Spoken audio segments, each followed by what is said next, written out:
මෙහෙට එන්නේ ඉතින් පින තියෙනවා. පින තියෙනවා. දරුවට ඒ කියන්නේ මුලින්ම පඩි නගිනකොට කකුල් රිදුනා. ඔව්. ඊට පස්සේ අකුරු ලියනකොට වාක්‍ය දෙක තුනක් වගේ ලියනකොට අතේ කැක්කුමක් එනවා. එයාට ලියන්න බෑ ඇඬෙනවා. ඒ කියන්නේ අඬනවා. ඊට පස්සේ මේ ඉස්කෝලේ හැරියාමත් ටීචර් ආපහු එව්වා මේ දරුවා අඬනවායි කියලා. ඔව්. මම ඒ කියන්නේ බයිසිකලේ වුණත් කිලෝමීටර ගෙදර ඉඳලා දවල්මට කිලෝමීටර් 7ක් වගේ තියෙන්නේ. ඒ වාඩි වෙලා යන කිලෝමීටර් 2ක් විතර යනකොට කැක්කුමයි කියලා මෙයා කියනවා වාඩි වෙලා යනකොට වාඩි වෙලා යන්න බෑ. හොඳ රිදෙනවා.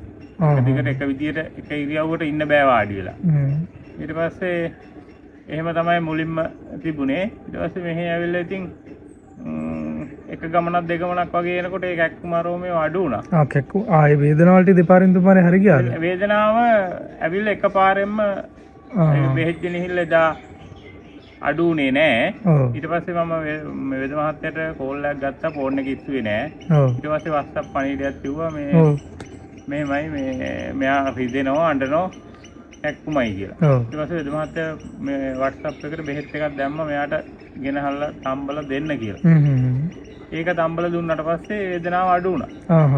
ඊට පස්සේ ඉතින් ඔය මේ තාක් දිගට ඉතින් බෙහෙත් ටික කරගෙන ගියා. දැන් හොඳයි හොඳටම මේ සැරේ මේ ආවට ඒ කියන්නේ පොඩි කකුලේ පොඩි දිග්ගස්සනකොට පොඩි සිදීමක් තියෙනවා.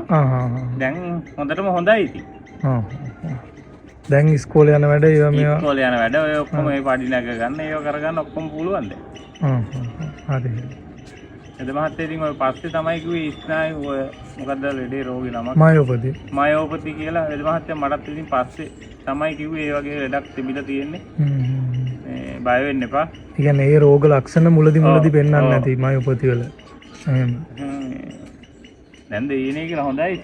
ඔව්නේ. කියන්න තියෙන ඉතින් ඔය ගොඩක් අය ඉතින් විශ්වාසයක් නැහැනේ.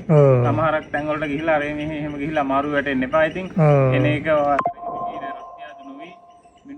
මෙහෙට ඇවිල්ලා ඒ ආවත් හරියට ඉතින් බෙහෙත් ටික පිළිවෙලකට කරගන්න ඕන. අනිත් එක තමයි මෙහි ප්‍රධානම හේතුව අර ආපු ගමන් නම් ඇවිල්ලා බෙහෙත් අරගෙන යන්න බෑ. තමන් ඉතින් ඉඳලා ඉවසලා තමන්ගේ අවස්ථාව එනකන් ඉඳලා ඒ ටික ඉතින් ඉවසීමෙන් කරගෙන යන්න ඕන ඉතින්. ඔව් ඒක ඇත්ත. එතන වේද මහත්තයා එනකොට ඉතින් ටිකක් පරක් වුණාට ඒක තමන් ඉඳලා ඒ ටික කරගෙන එන්න ඕන. දැන් ආපු ගමන් යන්න බලාගෙන වගේ නම් කරගන්න අමාරුයි. කැපවීම තියෙනවා නම් තමන්ගේ ලෙඩේ හොඳ කරගන්න හොඳට හොඳයි. පිට ඉතින් ඕන තරම් තව දැන් එහෙම බලලා තියෙනව නැතුවම නෙමෙයි. ඒක තැනකවත් එහෙම සාර්ථක වෙලා නැහැ ඉතින්. ඉවසීමයි කැපවීමයි තමයි ඉතින් ඕනේ නේ ඕන දෙයකට.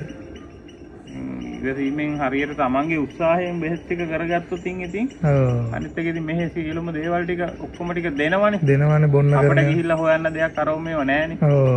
ඒක නිසා ඉතින් වේදකම හරියටම වෙනවා නේ. අපිට තියෙන ඉතින් මෙතන ඇවිල්ලා වෙලාව තමයි අපි හදාගන්න ඕනේ ඉතින්. ඒක තමයි වාස්නේ. වැඩේ හොඳ කර වෙනවා නම් ඉතින් වෙලාව ඉතින් ඇත්තටම ප්‍රශ්නයක් නෙමෙයි. ඉතින් අපිට මේ වගේ වයසින් ඉතින් මේ වගේ ලෙඩක් හැදෙනවා කියන්නේ මේ අපිට ඉතින් මෙතනට මීට වැඩි අසනීප ලෙඩ ආපු ලෙඩ පේනවනේ. ඒ පේනුනහම ඉතින් මේ අපිට මේක වාසනාවට වගේ ලෙඩේ මුල කාලෙම මේ ඒක ඇත්ත. නැත්නම් ඉතින් ඇවිදින්න වගේ බැරි තත්ත්වයක වුණත් තියෙනවනේ. ඔව් තියෙනවනේ. ඒක නිසා ඉතින් මෙහෙට එන්නේ ඉතින් පින තියෙනවා. පින තියෙනවා.